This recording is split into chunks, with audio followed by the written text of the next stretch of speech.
Hello, this is the Russell Moore Show, brought to you by the Public Theology Project at Christianity Today, and I am your host, having a conversation, as we do here, from a Christian perspective about a variety of different issues and questions.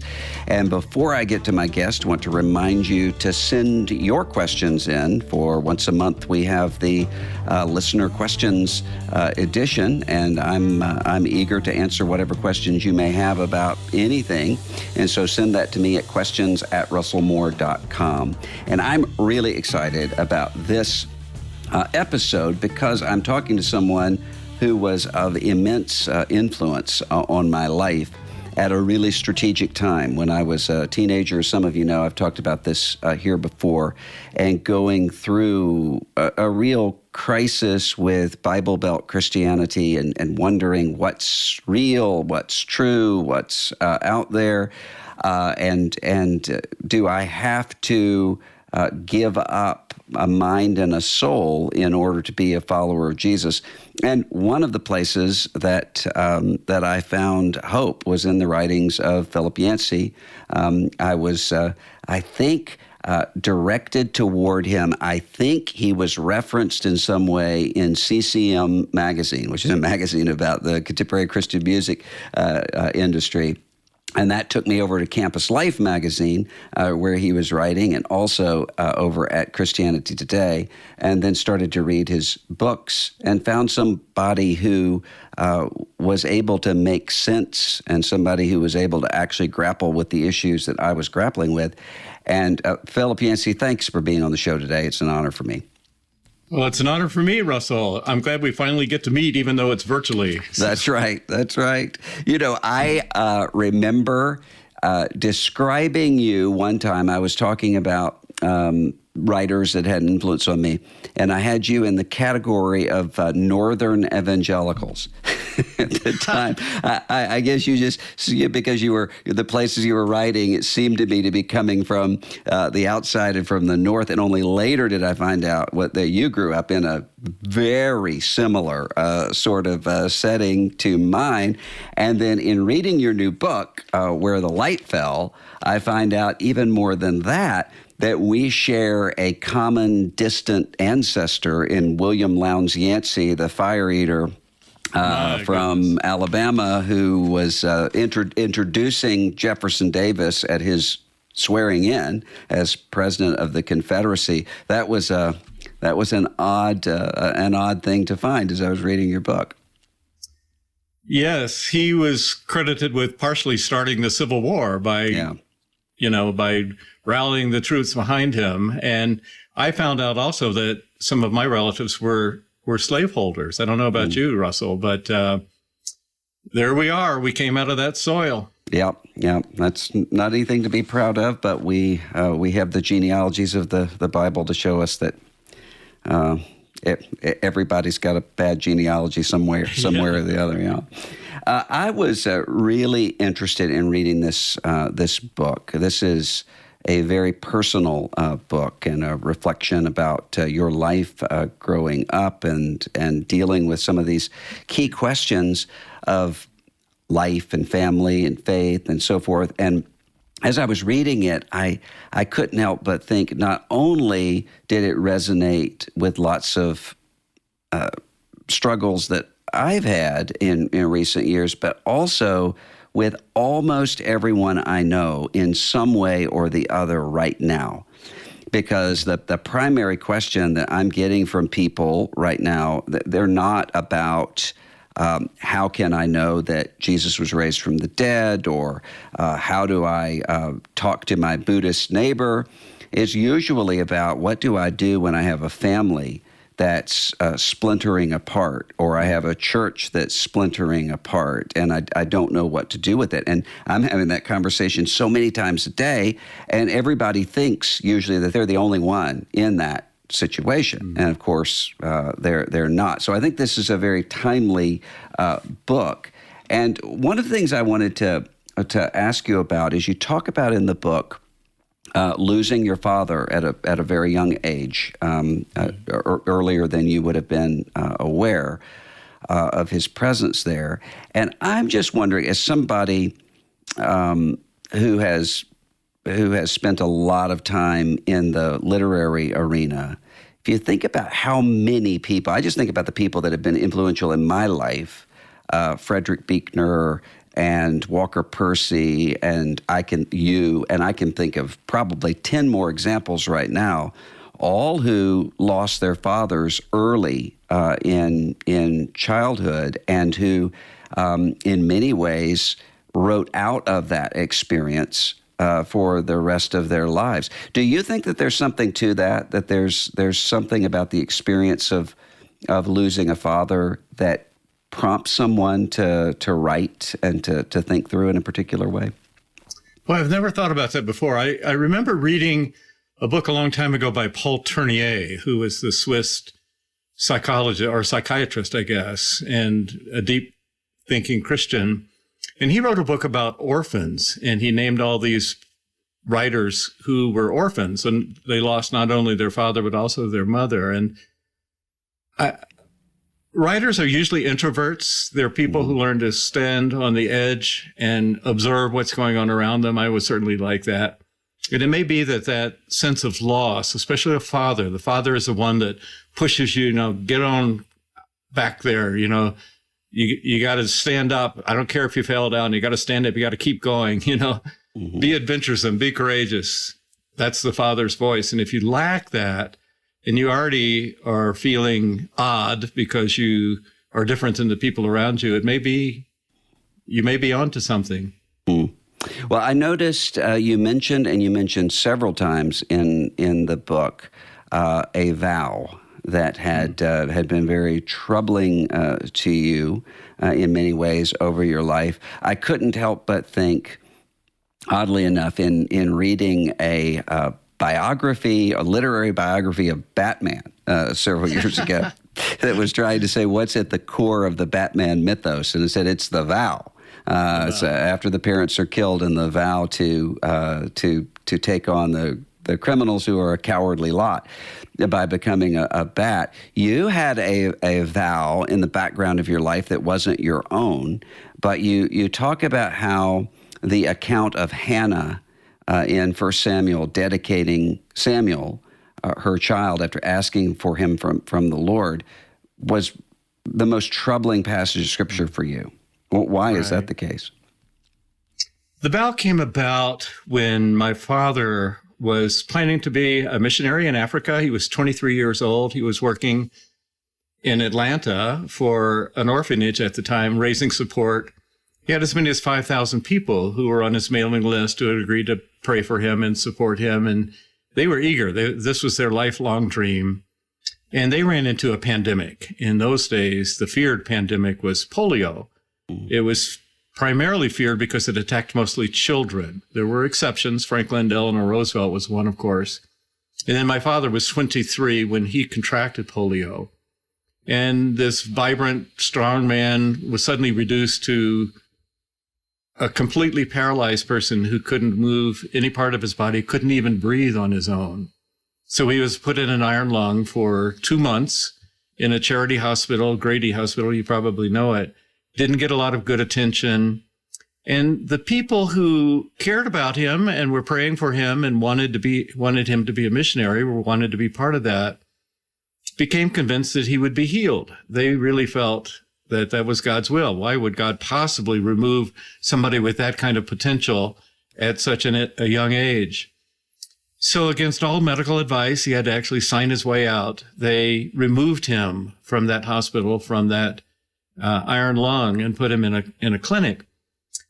Russell, I didn't find out about this till I was 18 years old when I came across a newspaper clipping. And that was a few days after he left the Grady Charity Hospital. And he was showing some signs of improvement. And it was a very upbeat article about there's a healing in process. This man's going to be healed. He's relying on the faith of others. I looked at the date of the newspaper, and it was 9 days before he died. And I did know what happened afterwards. Of course, my mother, the widow, was crushed. He represented all of her dreams. And I'm sure she felt guilt because they had made this tragic mistake, thinking they knew God's will, which made sense. These were people who loved him, but they were wrong. I learned very early that people who speak for God aren't always speaking for God. And I learned you need to be very careful what you believe about things like pain and healing. The way that worked out is my mother, while he was still in the fresh mounded grave just a few days after the funeral, took us back there, and I'm 1 year old, my brother is 3 years old, and gave us to God. Just like Hannah did Samuel. She took Samuel to the temple. My mother just said, Lord, if you don't want these children to take their father's place in Africa, then go ahead and take them now. And both of us had childhood illnesses, rheumatic fever and asthma and different things. And at various times, my brother and I both would be in serious jeopardy health-wise, maybe even convulsing with a high fever. And she told us that each time she would kneel down and pray, Lord, unless you want them to fulfill their father's place in Africa, then go ahead and take them. And when we were young, we kind of felt honored by that. We were special. We were set apart. But in teenage days, we started being teenagers. We started going our own route, and she was part of this very narrow fundamentalist type branch of religion, way too conservative for Southern Baptists. This was Independent Baptist. And she kind of went off the rails. She felt that her whole life was being wasted by the way we were, the persons we were becoming. And that vow became almost a curse. It certainly did in my brother's case. He decided to go to Wheaton College, which most parents would be thrilled to have their children go to Wheaton College. But to her, it was a liberal bastion that Billy Graham was associated with. Billy Graham, who consorted with liberals and Catholics and communists. And so it became a curse. She told him if he did that rebellious act, she would pray every day that he would either be in a terrible accident and be paralyzed like his father had been, staring at the ceiling, looking at what a terrible thing he had done, or die, or lose his mind, that God would break him in some way. And that was the image of God that we had, this bully up in the sky, just waiting to find anybody who might be straying so they could break them. And that's kind of set my course as a writer, because I did, as I say in the book, I did taste of the grace aspect. I found out that God is not a bully. God is a God full of grace and mercy and kindness and beauty. And I've been working that through with my books ever since, trying to figure out, okay, if Jesus is not the person I was taught in Sunday school, who is Jesus? So I'll write a book of the Jesus I never knew. And if I didn't really experience grace growing up, well, what's so special about grace? What's so amazing about grace? All of my books are really my coming to terms with what I was taught, because I was saturated in this religious environment. And then recognize, whoa, sorry, something fell over here. I was saturated in this religious environment. And then I recognized that parts of it were true, but parts of it were not true. And fortunately, I've been able to work that out in public, in my writing. You know, I have noticed, and I was just talking to someone yesterday, I have noticed I'm working with a lot of college students right now. And when I'm talking to the Christian college students, even the ones who often have a really good and balanced sort of biblical theology at the cognitive level about God, still often will find it very difficult not to think of God the way that you described him, as someone who's just on the hair trigger of being angry at you and wanting to find some reason to. So even one student was talking about flipping his Bible open, and every time he flipped his Bible open, it was coming to a passage of judgment. And of course, I mean, as you and I both know, it's because the way the physical Bible is, it's going to flip open to Jeremiah or Ezekiel or somewhere, and you're likely to come on a passage of judgment. Right. But I think he knew better in his mind, but there was something deeper than that. How did you encounter a more gracious view of God after having, I mean, I think it would have been really easy to have had all of those expectations on you to replace your dad as a missionary to Africa, and if you don't, God's coming after you, to say, I want nothing to do with this, and just walk away? Well, I had a role model there, and that was my brother. He was 2 years older, and he went that route. And when I was a teenager, I saw him spiraling. He was trying to get away from this shroud that had been handed over us. So he went to Wheaton, and this was the 1960s. He wanted to be free. He should have been a concert pianist, but he decided they can't make me graduate from this school. So his final semester, he dropped out. Came back to Atlanta, became a hippie, hung out in Piedmont Park doing LSD as hippies were doing in those days, and really messed up his brain. And the rest of his life, he moved to California and explored certain sexual perversions and all sorts of stuff. So he took that route of, I'm going to be completely the opposite of how I was raised. And I saw that many of those choices were self-destructive. They were not healthy choices at all. In my case, well, the name of the book is Where the Light Fell. And that comes from a quote by St. Augustine, who said, I couldn't look at the sun directly, but I could look at the rays where the sun fell.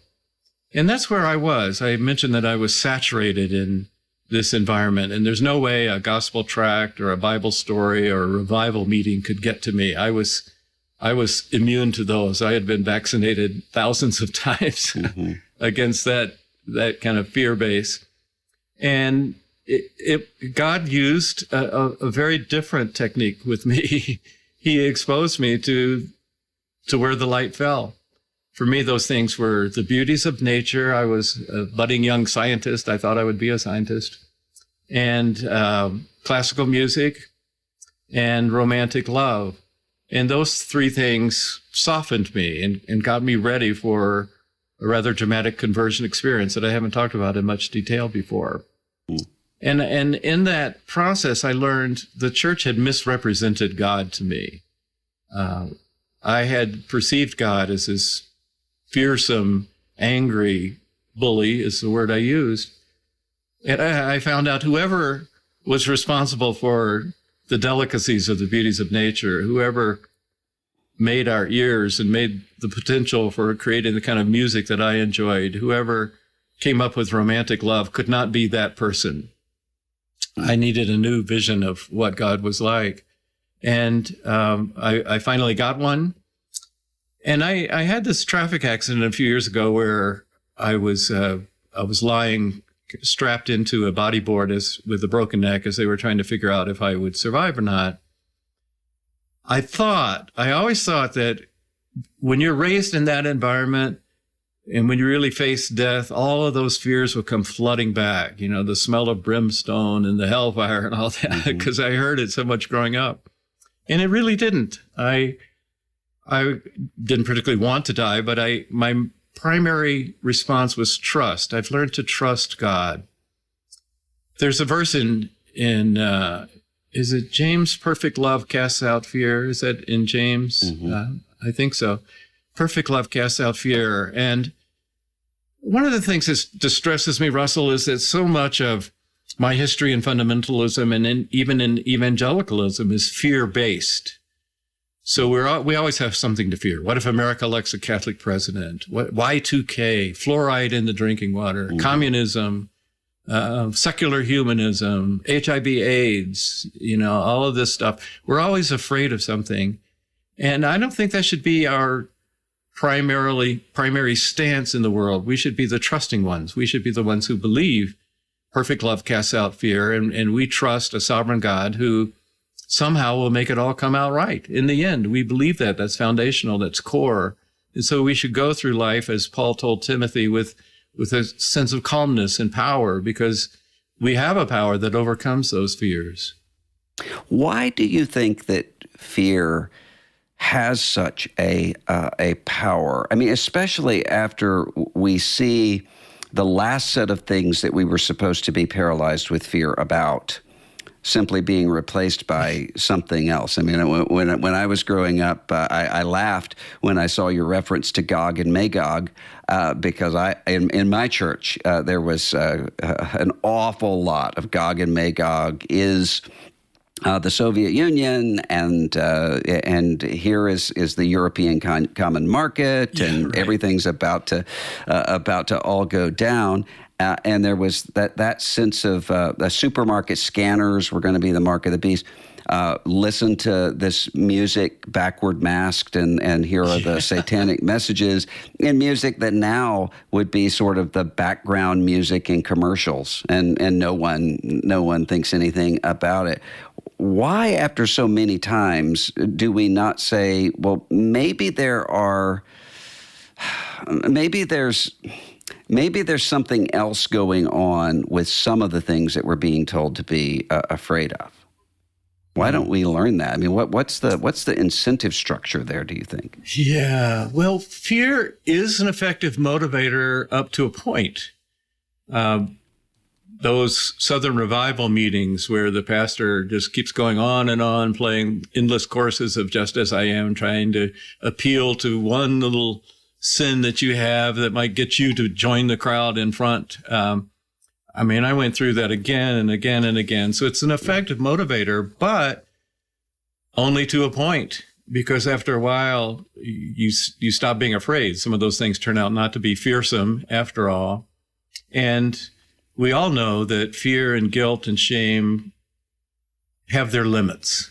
Mm-hmm. And if you're on the outside and you see this group of people, like the church I was involved in, and the pastor is preaching sin and hellfire every week to the same people who have all gone forward and accepted Christ several times, mm-hmm. Why would you be motivated to join a group like that? And I think part of it is that circle the wagons mentality. When you're in a minority faith, we were proud of the fact that we had the truth that nobody else had. So those Southern Baptists, even, they're liberals. Now, Bob Jones, that's a little closer, Mm-hmm. But you can trust our people. Why are there so many denominations in the world? We want to define ourselves against everybody else. And when you do that, you've got to somehow get the people to stay. And fear is a strong motivator for a while. But again and again, of course, parents see their children after a while say, well, I've seen enough of that. I'm not attracted to that. Mm-hmm. I'd rather go somewhere where I can feel free. And I go back to Jesus' statements. He said, I came with the truth, and the truth will set you free. Mm-hmm. He said, I came to give you abundant life to the fullest, not less life than anybody else, but more life. I came to set you free, to show love to the rest of the world. And we were in this tight little community, just trying to kind of hang on to get through this life so we could get to the other side. That was our motivation. Mm-hmm. And now I read Jesus and I realize, no, it's about showing love and service in the kingdom of God in this world, in this life. And I didn't hear much about that growing up. Mm.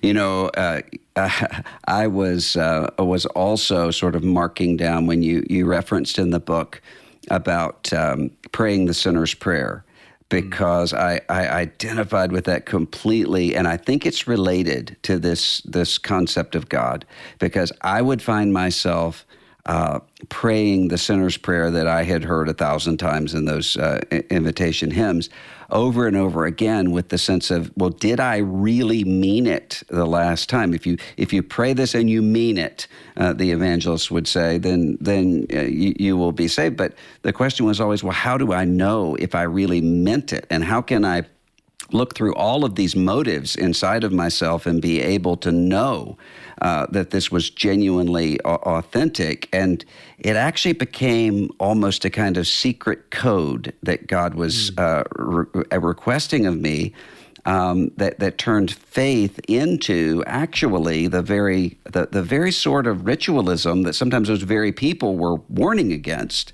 but with trying to find just the right emotional mood and the right wording along with the right feeling of the heart in order to be received by God.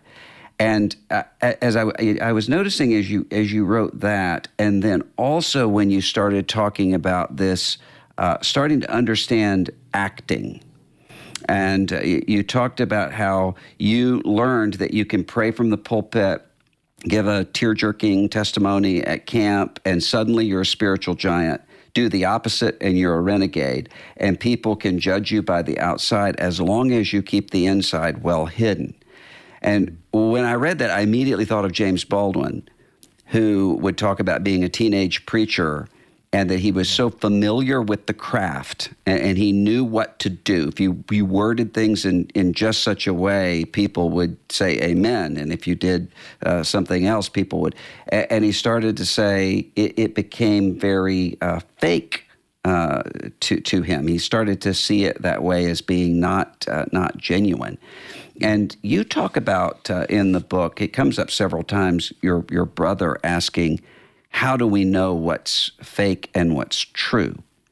I think that's something that many people are grappling with right now when they're looking at some of the things that they've seen within the church, and they're starting to say, is this all fraudulent?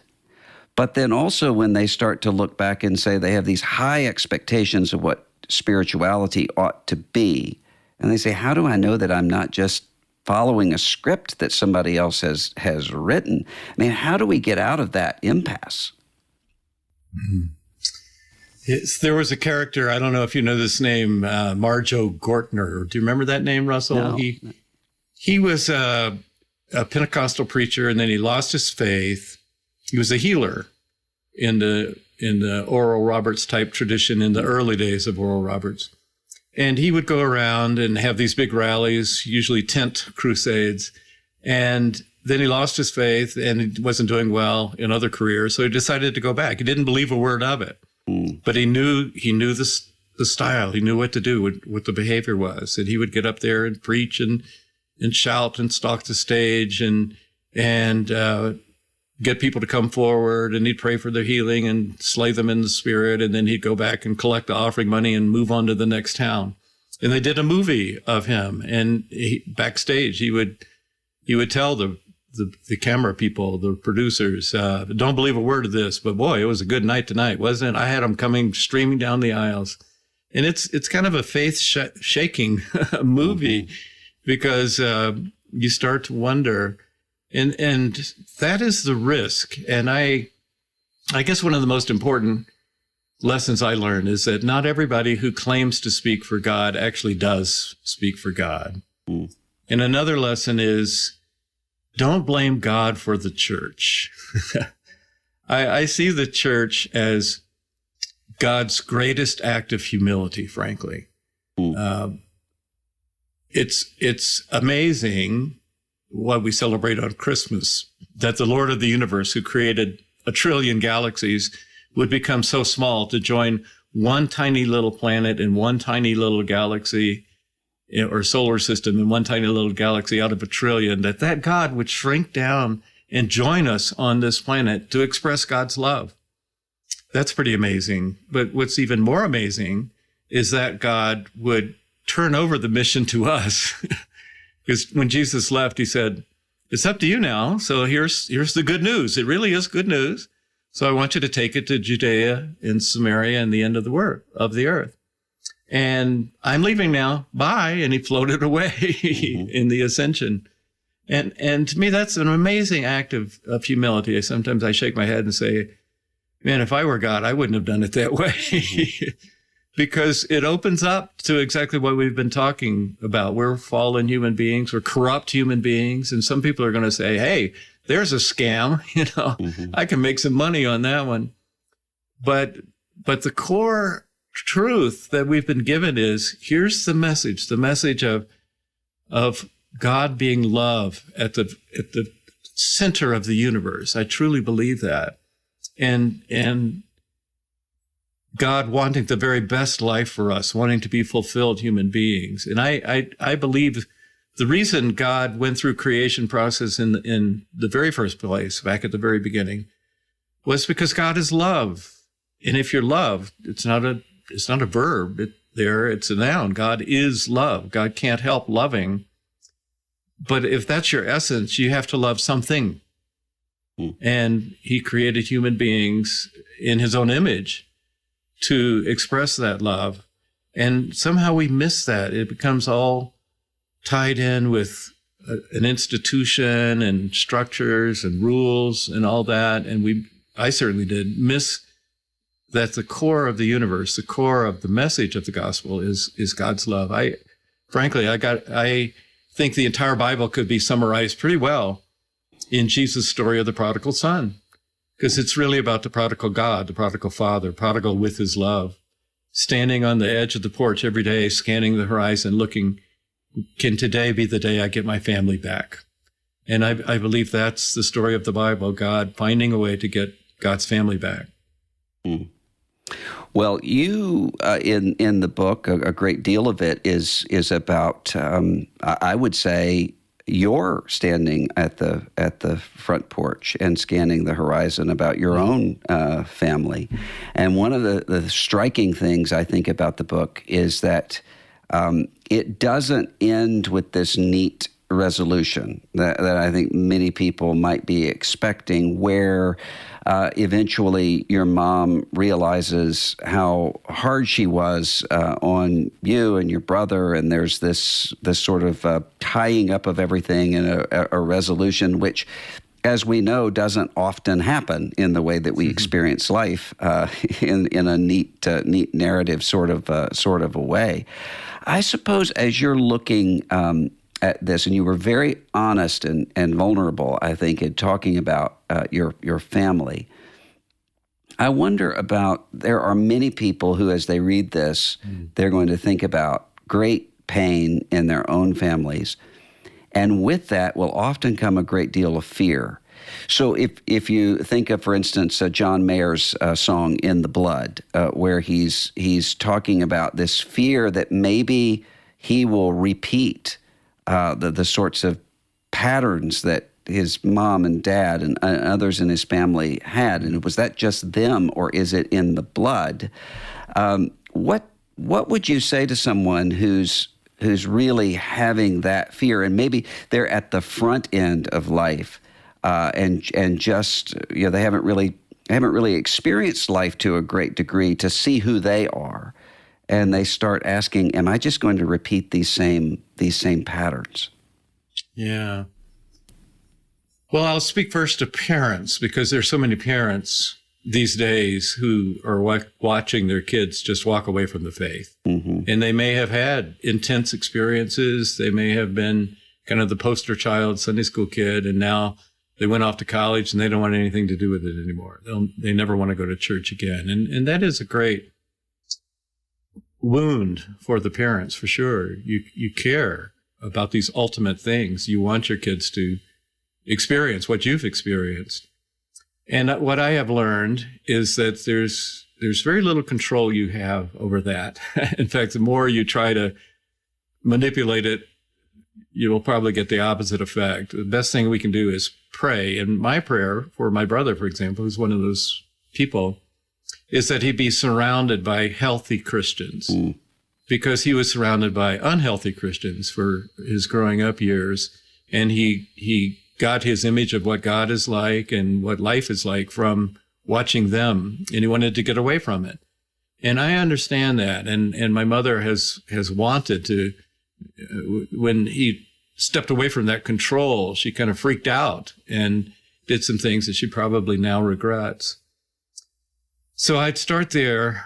Just be careful. Pray good prayers, not try to control their lives, but pray that they run into healthy people. That certainly was my salvation. Early in my career, I ran into this Dr. Paul Brand, who was a saintly surgeon in India, and we wrote 3 books together. And that became a cocoon period for my own faith to take shape, to form, because I could write with great integrity his own life, his own words, while I was trying to figure out what I believed. And these things take time. Some kids need to stay away from church for a while just to cleanse it, to get that out of their system, and then hopefully find a grace-filled church that indeed does present good news. And I guess for the ones going through it, I would say a word of advice, and that is find people that you want to be like when you're their age. Mm. David Brooks, I know you know, wrote about the difference between resume virtues and eulogy. Yeah. Eulogy virtues, that's right.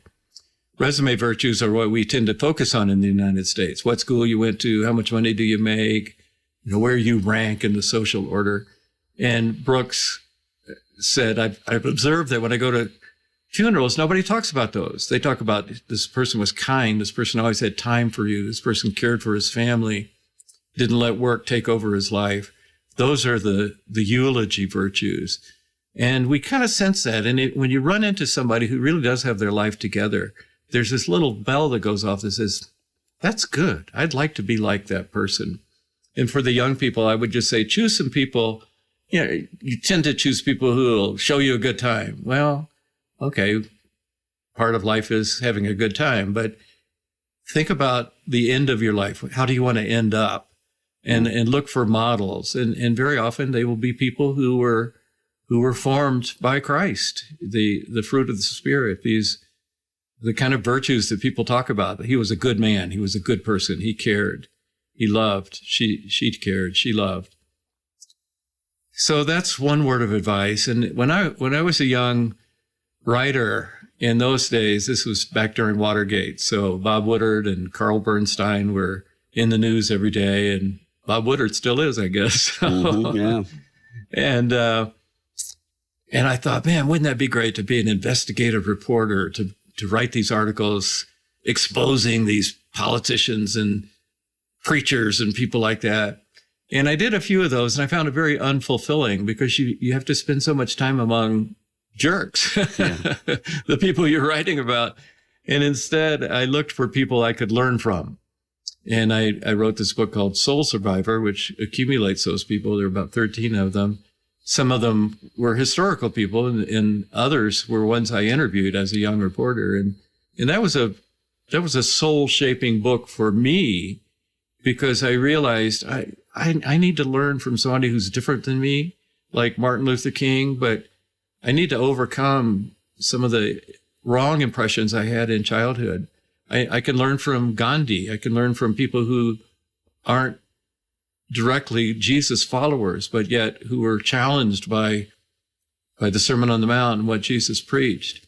And just keep those eulogy virtues in mind. What do you want people to say at your funeral? I know it's hard to think about when you're 22 years old, but sometimes you do. Some people die at that age. And if you're sitting at a funeral, ask yourself, if they're talking about me, what will they say? And what do I want them to say? You mentioned Paul Brand and your work with him, and it's been a quarter century since I've read this, so I haven't gone back to look at it. So it may be entirely out of my imagination, but it seems to me that one of the points that you made coming out of Brand's work with leprosy victims is the way that leprosy would work to cause the pain sensors not to work in a way that sounds utopian. Wouldn't it be great not to be able to feel pain, but that leads to great destructiveness, though the pain's the warning signal that someone needs. And I think about that when I look at, in your book, you talked about something I've seen very few people talk about, and I haven't really thought about it in my own life until I read that. And it was about this numbing of the emotions because of how scary emotions can be. And I know exactly what that was like as someone who had, on the one hand, a very emotional sort of church context that sometimes could veer off into the manipulation or fear-based sort of manipulation, but then also one side of the family that came from the William Yancey fire eaters of the South, and another side of the family that were Iowa abolitionist Catholics, and were very calm. And it was, you would have very extreme emotions, both in terms of showing affection and celebrating, but also in dinner tables that could go the wrong way in that extended family, compared to another that was very sort of emotionally calm and tranquil. And I found myself, I remember just a few years ago, I was talking to this older man, and I was talking about some really painful circumstances, dark circumstances. And he said, do you notice that every time you talk about those things, you smile? Mm-hmm. He said, you're kind of protecting yourself from that emotional experience. And you talk about in the book that sense of sort of protecting yourself from emotions in that way and almost becoming numb.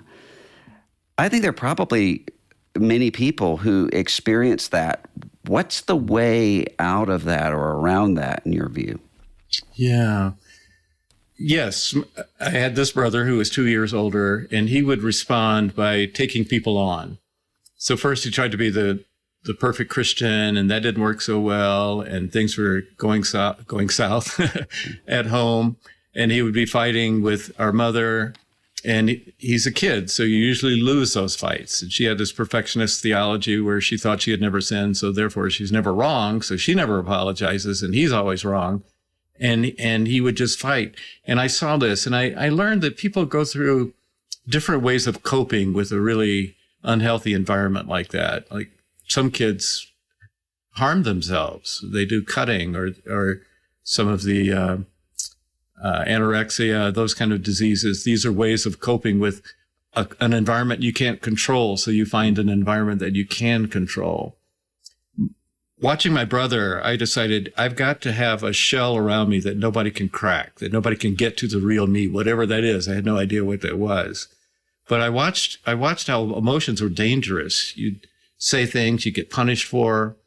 And what my brother did was probably healthier, but it didn't do any good for him. What I did was unhealthy, but it helped me survive that several year period so I could eventually thaw that shell, or God could thaw that shell. And it's taken me a long time, but I've learned all of those emotions are good in themselves. They're much like Dr. Brand said of pain. Pain is not your enemy. Pain is your friend. It's telling you there's something wrong that you need to pay attention to. You would never go to a doctor if you never felt pain. And pain it's a very effective language. It forces you to deal with it. So you touch the hot stove and you have to remove your finger. You don't even have a choice. It's an instinct built in. It's a healthy thing. It's a good thing. Fear is a healthy thing as long as you're fearing things that are legitimate fears. When I'm climbing the mountains in Colorado, I feel a lot of fear, and it makes me a much more cautious climber. And sometimes it makes me a more effective climber, because fear also gives me adrenaline and it gives me more friction on my fingertips. There are a lot of ways in which fear help you. It's part of when you meet a wild animal. What do you do? Well, fear is what you should be feeling, and it's going to make you a better combat person in that situation. Guilt is a good thing because, again, it tells us there's something wrong that you really need to pay attention to. The problem is each one of those can get completely out of control. So we've talked about the fear-based religion, and people go around and just feel there's something wrong with them all the time. And guilt becomes shame. It's not just I did something wrong. I am wrong. I'm a bad person. I'm worthless. God would never forgive me. Those things get out of control. So maturity to me is finding what that emotion is for and how it can most healthily be expressed. And I'm not a counselor. I'm not a psychologist, but there are people who are very helpful guides in figuring that out. And when we get a little askew, it can be a dangerous thing. Mm-hmm. So the fear can turn you away from all religion, or the guilt can keep you from ever having a healthy self-image. We need to find out what are they good for and what are they bad for? And they're bad usually when they're in excess and unbalanced, and you don't have those positive feelings that are balancing them off. You aren't convinced that God is a God of love. So therefore, you hear the hellfire and brimstone sermons and you have that image of God. Those are the tricky parts. Here we have this package of good news, but boy, it doesn't always sound like good news when we proclaim it. Yeah, you talk also in the book about an experience of people, of African-American people being denied entrance into church where you were, and told by edict from the deacons that they couldn't come in to worship, and the effect that had on you, and sort of thinking through why is the place where I'm inhabiting right now so full of contradictions? And I thought you really effectively talked about this sense of contradiction of people who were losers in a war, who then took that out on people with less power than they had, and the way that demagogues would use that to say, at least you're not whoever the other person is who you can feel superior to. But as we're reading that, it would be one thing if we were reading that as something that was in the past, and this is an anecdote about something that happened. And yet we look around right now, and every day I'm dealing with pastors and leaders who will do so little as pray for the family of George Floyd after his murder, and immediately face backlash from people who know how to sing Jesus loves the little children, all the children of the world, as, well, this is critical race theory, or you're woke, or all of these accusations coming over this issue of race that seems to not have let up. It's just being expressed in a different way, those same impulses. How are we to, as people who name the name of Christ, how are we to reckon with the fact that we have so much of this in our own circles? We have a lot to attend to, don't we, Russell? And I appreciate your efforts on this very issue. And in my day, it was different in that it was more overt, and it was actually legal. So growing up in Atlanta, Georgia in the 1960s, it was illegal for a black doctor to treat a white person. It was every movie theater, every drinking fountain, every department store had separated the races. Whites over here, the coloreds, they called it, over here. And the sad thing is that you mentioned that the church just followed right in lockstep. So the deacons at my church posted themselves at each entrance, and they had these little cards, and I print one of the cards in the book that said, we know you're not a sincere worshiper, you're a troublemaker, and you're not welcome here. You're not part of the family of God. Well, one of those people, the church softened over time and started letting a few African Americans in, especially those who were students at Carver Bible College, which was a Christian college near the historical black campuses here in Atlanta. And he liked the church because of its Bible teaching, and he applied for membership. And the deacons all met together. It was a tense meeting, and finally unanimously decided he doesn't belong in this church, and pounded the gavel, and he was rejected. His name was Tony Evans, who became a pastor of Oak Cliff Bible Fellowship in Dallas with 10,000 people. Wonderful man who has children who are in the faith, Priscilla Schauer, and his son Anthony works as a scout for The Voice. How silly we looking back. And some of the divisions going on now, I know I talk to pastors, and maybe you talk to pastors, who say, some of my best people in the church have left over vaccines and masks. And I'm thinking, I can understand theological divisions if you doubt the Trinity or the resurrection. These are important things to get straight. But to leave the church, maybe even leave the faith over whether to wear a mask or not, something's wrong with the church that does that. Yeah. when Jesus was leaving, he spent one long night with his disciples, the Last Supper, and John 13-17 spells that out in great detail. And he said, this is what's most important. I'm leaving. I'm turning it over to you. And here's how people are going to know you're different than anybody else. First, he washed their feet. He said, you're here to serve, not to be served. And I want you to look for ways to serve. And then he said, I want you to love. I give you a new commandment. Christians will be known by their love. That's the mark of a Christian. And then the last thing he said is, and my prayer for you is unity. If you would just have the unity that we had in the Trinity, then again, people would look and say, oh, those Christians, they love each other. They're unified. Service, love, unity. And I look around me at some of the conflicts going on in the church in the United States right now, and I don't see those three prominent characteristics. And Jesus told us that's what should make us different than other people in the world. Well, I want to ask you one last question, and it's a question that you posed in the book several times. And so can you tell us, how do you know what's fake and what's real?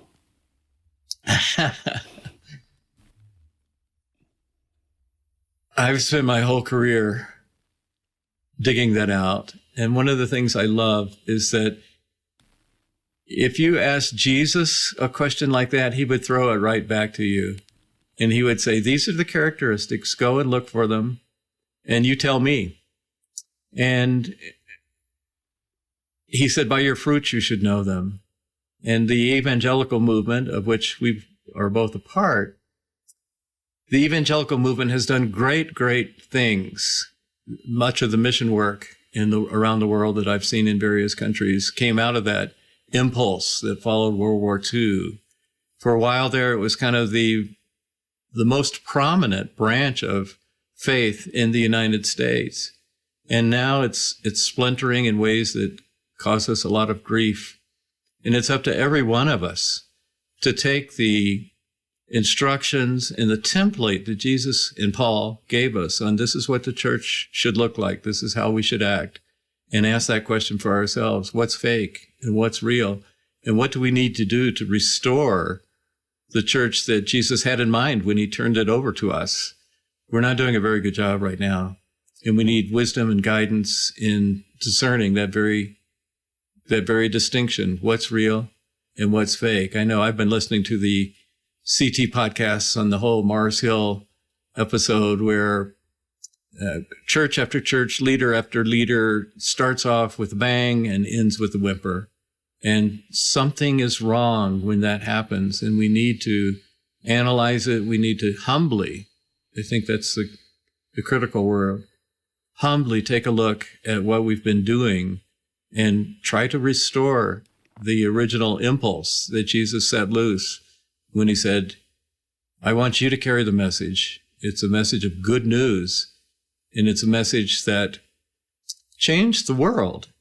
Because in the Roman Empire, this little sect became the dominant religion. Why? Because people looked at Christians and said, I like what they're doing better than what I'm doing. I want what they've got. They have a better life than I have. And they saw the difference between the fake and the real. And we need to recover that. I've seen it in other countries that are new to the gospel, who are still floating with that first gulp of grace that they understand. But in the United States, we've been around a long time. We feel kind of surly because culture is turning against us, and we need to learn how to live as Christians in a pluralistic culture. I'm not in charge of the United States. You aren't either. I am in charge of my little branch of the kingdom. I'm part of a unit here, my little private church here, and it's a small one. But that's my responsibility. And if we all did our job and returned to what Jesus set loose, then the rest of the world would take a look at us and say, I want what they've got. I want to be that kind of person. That is a good word on which to end. The book is called Where the Light Fell by Philip Yancey. And Philip, thank you for taking the time to be with me today. I enjoyed it. And thank you for all you've been doing too, Russell. Well, thank you for listening. Be sure to subscribe on Apple Podcasts or Spotify or wherever you listen to podcasts, and leave a review there. It helps people to find the show. If you're listening on a smartphone, just tap the cover art and you'll find notes, including where you can get a copy of Where the Light Fell or learn more about our guest, Philip Yancey. And of course, check out Christianity Today, lifting up the sages and storytellers of the church. You can, by clicking on the cover art, find out a way to become a member and to be involved. This is Russell Moore, and you're listening to the Christianity Today Public Theology Project's Russell Moore Show.